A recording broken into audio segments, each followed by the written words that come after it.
नमस्कार दोस्तों, स्वागत है आपका अपने यूट्यूब चैनल द वैदिक कॉलेज में। और एक खबर आ रही है आपकी नेपाल से कि वहाँ जो लोग हैं वो हिंदू राष्ट्र की डिमांड कर रहे हैं और वो चाहते हैं कि फिर से मोनार्की आ जाए। वो चाहते हैं कि डेमोक्रेसी का जो ये अभी चल रहा है वहाँ डेमोक्रेसी उसको हटा के फिर से मोनार्की आ जाए।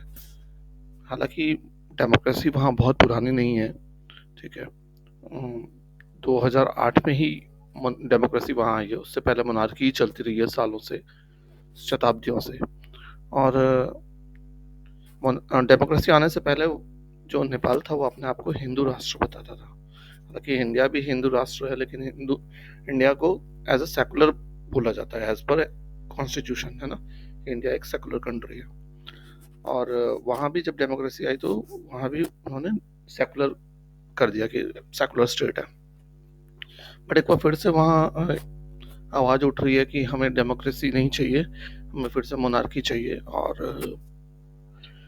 और हिंदू राष्ट्र का स्टेटस फिर से रीस्टेट करो। तो वहाँ एक तरीके का मूवमेंट चल रहा है अभी है, ठीक है, गवर्नमेंट के खिलाफ में, नेपाल गवर्नमेंट के खिलाफ में, खास करके वहाँ के जो पीएम है प्रचंड, उनके खिलाफ। क्योंकि प्रचंड जी देखो, वहाँ जो अभी पार्टी रूल में है वो कम्युनिस्ट पार्टी है, ठीक है ना। और कम्युनिस्ट पार्टी का कहीं ना कहीं चाइना का बहुत ज़्यादा देखा जा रहा है कि इन्फ्लुएंस रहा है उन पे।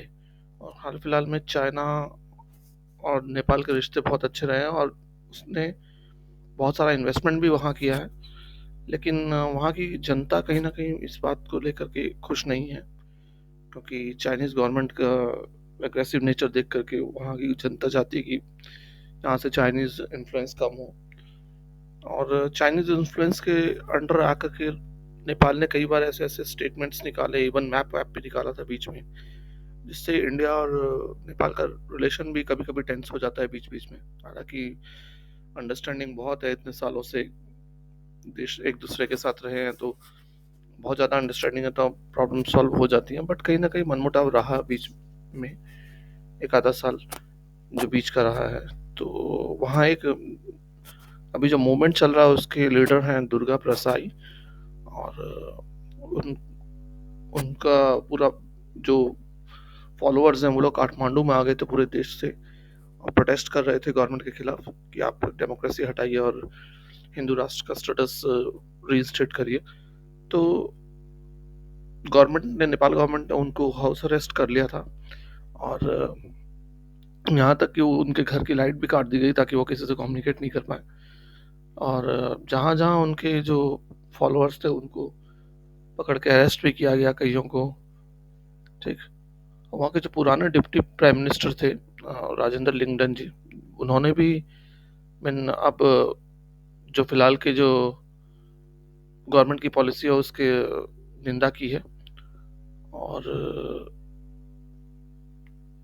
सही के फॉलोअर्स वगैरह जो डिमांड रख रहे हैं, बहुत सारी डिमांड रख रहे हैं, सिर्फ यही दो डिमांड नहीं है। उनका ये भी कहना है कि 20 लाख रुपए से नीचे जो लोन है वो सब वेव ऑफ कर दिया जाए, है ना। और तो मतलब देखो, स्लो डाउन जो हुआ है उसका कोविड के बाद, उसका असर हर जगह ही चल रहा है। तो हर कोई परेशान है, और जो मतलब लोअर इनकम कंट्रीज हैं वहाँ तो ज़्यादा ही प्रॉब्लम्स आई हैं। तो उन्हीं में नेपाल भी है लोअर इनकम कंट्रीज में से, तो वहाँ प्रॉब्लम्स बहुत सारी हैं। और वही फ्रस्ट्रेशन सड़कों पे आई है लोगों की। लोग डिमांड कर रहे हैं कि जो किंग ज्ञानेंद्र हैं, जिन्होंने 2008 में गद्दी छोड़ दी थी, वो वापस आए और वो फिर से मोनार्की स्टैब्लिश की जाए।